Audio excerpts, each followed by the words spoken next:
Hi and welcome to Raiders Ramble, I'm Deanna. Hi, Michael. And today we're doing another rant, not that we mean to do nothing but rants, but this one deserves it. I've only heard bits and pieces, but it's probably the most horrific love story I've ever heard of. Yeah, so Michael heard me rant all about it. It was one of the last things I read in my last English class right before I got my bachelor's degree, and it was hard to not vent about it, so I'm gonna vent about it here. Now, normally I'm someone who's more lenient when it comes to critiquing various stories. More than me. Yeah, no, you're definitely the one that, you're more the critiquer here, which, that's fine. It's just not me. But I recognize there's lots of stories that you may enjoy that others will just think is a total dumpster fire, and I think because of that I like to be more lenient with how I critique stories because, you know, what's treasure to one person will be trash to the other. And so I get annoyed when people are like, oh, this is the worst thing I've ever laid eyes on, and it's probably not. Yeah, you start to feel like it's a boy who cried wolf situation, like all of these couldn't possibly be the worst. Yeah. But we did find probably the worst.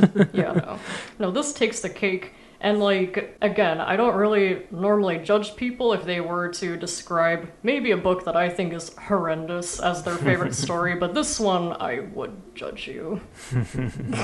So, if you like red flags and Stockholm Syndrome, this is for you. Oh boy. In case you're wondering, I'm talking about the book Pamela, or the subtitle is Or Virtue Rewarded, which I think says a lot in itself. I forgot that was the subtitle. Yeah, so... You'll understand why I have that reaction in a minute.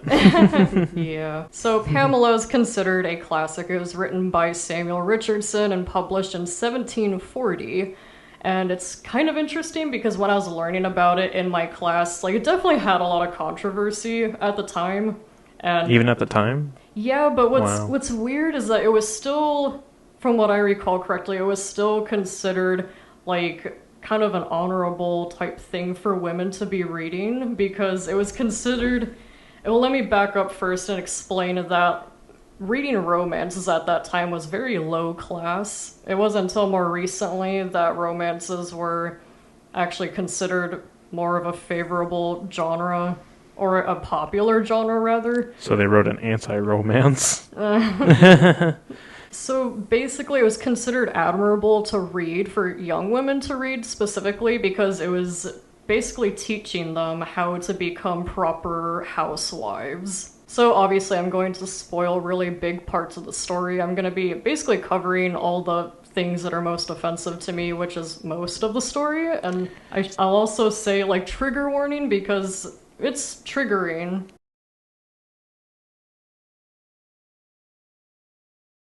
Even if you did want to read it and you're afraid of getting spoiled, it's not something that I would really recommend reading unless you just kind of want to see how insanely terrible it is in terms of the contents. Yeah. If I were to give one compliment for Pamela, it's that it's a real page turner, but not for the reasons that it should be.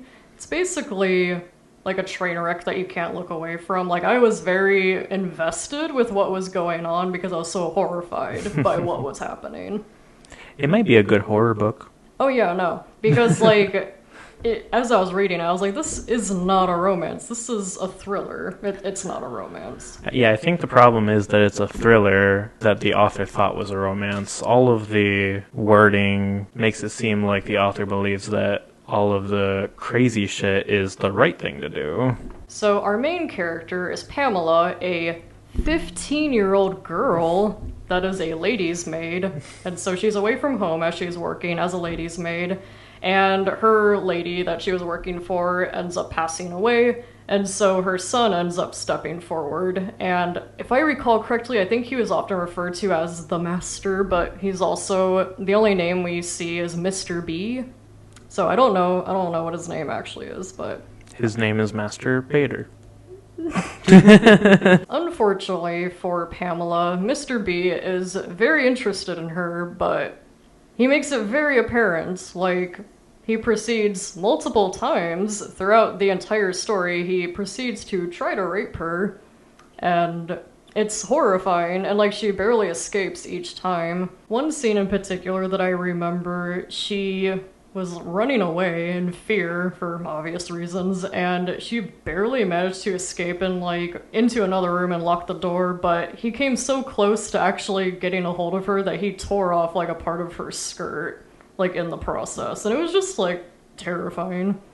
And she was freaking out for obvious reasons, and I just feel so awful for this poor 15-year-old girl. It's not even like the job she signed up for, because she was a lady's maid. Mm-hmm. And then it's like, oh, never mind, you are pawned off on this guy who wants to rape you all the time. Mm-hmm.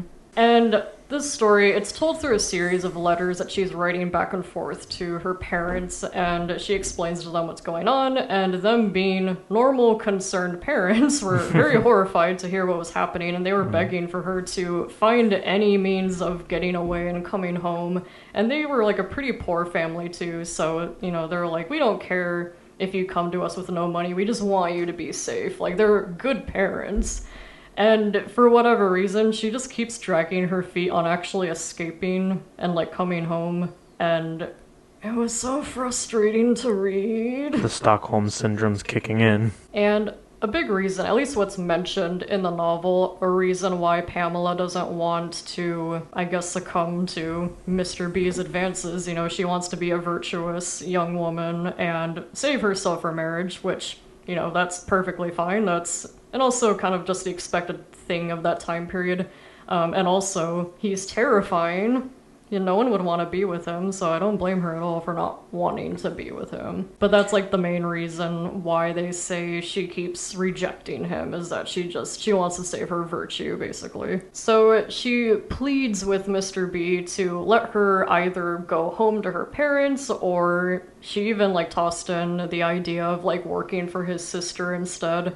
But he ends up agreeing to let her go back home to her parents, and even arranges like a carriage and everything for her. And so she's like, oh, awesome. That's surprising. Wait. I know, like, are you remembering? I'm remembering? And so she gets in her carriage, is really happy to finally be going home, but alas, the carriage goes somewhere else. In fact, it goes to some other estate of his, where he proceeds to keep her there hostage. And there's even other servants there that watch her 24/7 to make sure that she can't escape, to the point that one of them, I believe her name was Mrs. Jukes, she was like, I don't know if it'd be a maid or what her title was exactly, I'll just say maid, but they went to such extremes that Mrs. Jukes actually would share a bed with her at night to make sure she wouldn't leave in the middle of the night. And like, if I recall correctly, you said that, like, these weren't evil henchmen servants. Like, they understood and sometimes even, like, sympathized with her position, but, like, just didn't do anything about it. Yeah, no, I don't know. Must have been paid really well, I don't know. Whatever helped them sleep at night, I guess. I hated Mrs. Jukes so much because she was also just overall very abusive and would like hit Pamela all the time and just berate her, and it was just so sad to read. And Pamela, for obvious reasons, kept trying to find ways to escape and wasn't able to figure out how to. But she ends up befriending a local preacher, Mr. Williams, and secretly exchanges letters with him explaining her situation. And he really sympathized with her and was trying to think of ways to save her. And so he actually threw out a proposal of perhaps marrying her to save her from the clutches of Mr. B. Which, at this point, I was like, awesome, you know? That's better than nothing, you know? Take literally anyone else. And, but eventually, Mr. B, one way or another, figured out what was going on, and he arranged to have Mr. Williams robbed and imprisoned so that he couldn't save Pamela. This is a nightmare. And, like, this is, like, all, like, in the book, this is the narrative. And eventually we'll get to, like, the ending, and, like, it boggles my mind that it, like, goes the way it does. We'll see in a second what I mean by that. Poor Mr. Williams. I know. It kind This poor girl is being abused and held hostage. I should probably save her. Nope, straight to jail. go to jail card. Do not pass go. Do not collect $200. It kind of makes me think, like, in Crimson Peak when... What was the guy's name? Yeah, I don't remember his name, but He was like the doctor. he played in Pacific Rim. And there was also there was him, and there was Tom Hiddleston's character, and they were both vying for Edith's affection. I remember Edith's name. Yeah, there was Edith. Tom Hiddleston's character was Thomas, which is easy enough to remember. But the other then there was the guy- doctor, and yeah, he, like 2/3 of the way through the movie, actually like came across her situation, and he was actually really good about helping. Mm-hmm. Even when he got stabbed. Yeah. That poor guy. But, see, Crimson Peak is a thriller that ends the way a thriller ought to. Yeah. Pamela isn't. It's also not supposed to be a thriller for some reason, because it totally is, and it's a scary one. And other various things happen throughout the plot. I don't remember off the top of my head. They don't matter as much in comparison to this next point. So one night when Pamela was trying to sleep, Mr. B dressed up as a maid and snuck into her room while she was sleeping and once again proceeded to try to attack her. But at this point, she was so mentally tortured by everything that had been happening, so traumatized, she had a seizure. Oh. And it wasn't until this point that Mr. B went, Maybe I shouldn't do this. maybe. That's not good. Perhaps this wasn't the best idea in the world. Yeah, and now at this point, Mr. B, he starts acting nicer to her and kind of leaving her alone now. And if I recall correctly, he actually was going to actually send her home for real, but partway through, she changed her mind and thought, you know what? He's kind of attractive. And now her fate has been sealed, because somehow or other at this point in the story, by the way, like, abusers will also act nice every now and again, Yeah, no, they just to have- keep you on your toes. Yeah, like, it's very common with abusers they might have a period where they feel really remorseful. They might have every intention of changing, supposedly. Please don't ever fall for this. If you are someone that's being abused, please get help, because they don't change. In fact, I saw a really interesting statistic that showed patterns of, just using the example of, like, men that were abusive to, like, their wives, for instance, and they followed these men, like, a year later to see if they actually did change their ways, and 99% of them went back to their old behaviors. And this is only a year. That's not a long period of time. And so that 1% that changed, I would say they probably didn't. They just needed a little bit more time to go back to their old ways, because that's what happens. If I had to guess, it's less that they feel bad and that sparks a big change in them, and more and like their behavior and their nature is good and has just been bad because of outside circumstances. That's not it. It's that they are abusive by nature and temporarily change that nature when they feel bad. It's never permanent, or almost very, very almost never permanent. And don't take that 1% as a reason to stay if anybody is in a bad situation, alright? Yeah, because if you look at people that have, like, battered wife syndrome, for instance, they usually do hold on to that belief that, you know, he's that special one that will change, but that's what they all think, and it doesn't work out for nearly any of them. And that's just good advice in general with dating. Never go into a relationship with the thought process, even a little bit of, like, I can fix him, I can fix her. No. If you like somebody, if you love them, if you are into them, you should be into them as is. And people grow and change over time, but the base the nature in the core. That's never going to fully change. People change, but they kind of don't. So if they start off hitting you, they're probably not going to stop, not forever. And frankly, probably not very consistently either. It's not going to be like a couple of years and then they're going to go back to it's probably going to be like a month. PSA. Yeah. Anyways, back onto the horrors of Pamela. So she returns to Mr. B because the Stockholm Syndrome has officially taken hold.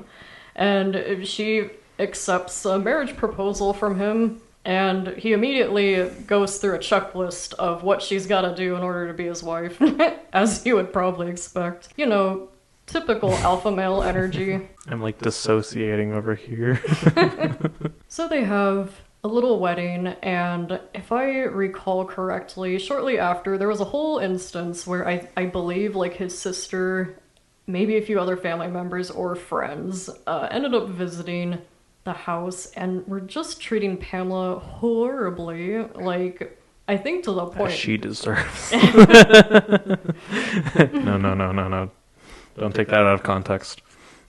But they started treating her horribly, like berating her, I think to the point she was like crying, but deciding to take Mr. B's advice, one of these pieces of advice being that when you're a host, you should always be polite and conscientious of your guests, even if they are just straight up abusing you. And so she ended up, I think, like begging for their like approval or acceptance, and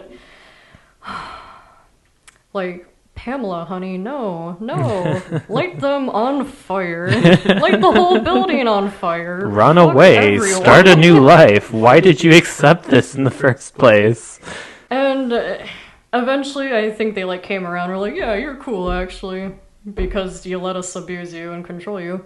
I'm glad that you laid down and let me stomp all over you for a while. Like that's what good friends and good hosts do. Like, if I recall correctly, I think she was literally on her knees begging, and I wanted to kill myself. And then the story, the cherry on top, she discovers that Mr. B actually has a child with someone. And I don't remember this, what the fuck? And she's so thrilled to have a daughter to just take her in. And that's how it ends. Oh, God. So yeah, I've never thoroughly hated a book so much in my life. And I actually still have it. I like kept it for some reason as I was like going through all my books, and I was like, this is such an infamous book. I need to, like, show it to people. We need to spread awareness of its awfulness. Yeah. You know, it's like a good case study of, alright, so here's what happens in the book. Base your relationship off the opposite of this. Anything that happens in this book, don't do.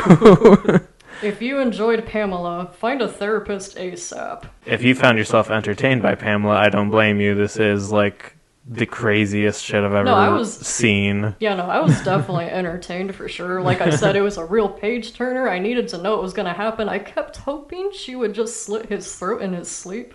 It never happened, though. So that's disappointing. But yeah, Pamela, worst book ever. Worst romance ever, I should say. Let us know if you have ever heard of any other potentially more problematic love stories than this one. It's going to be hard to top. Yeah, but we'd love to hear about it. Yeah. We don't really have a moral to the story, aside from book bad.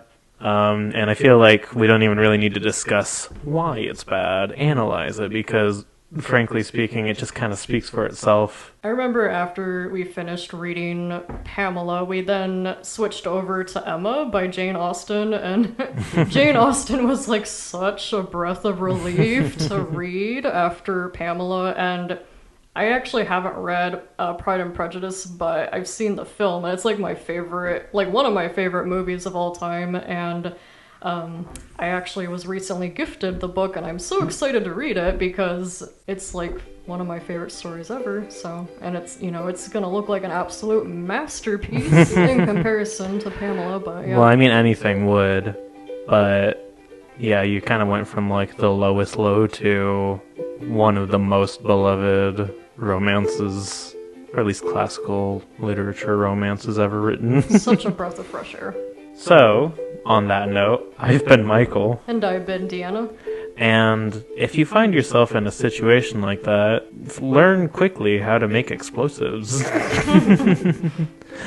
Bye. Bye.